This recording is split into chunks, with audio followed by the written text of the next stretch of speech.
How to search effects on Instagram.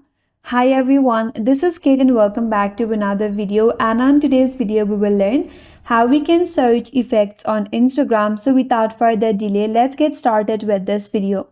First of all, open up Instagram application in your mobile device and make sure that you're logged in with your account.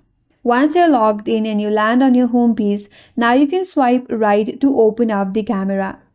So once you are on this page, wait for a while until all the effects get loaded up in your interface.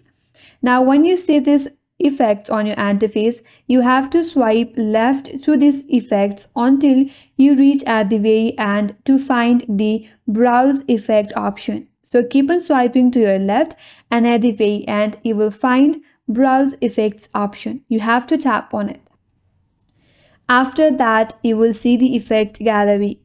Here, tap on the search icon on your left hand side and use the search bar at the top and then type the effect name or keyword.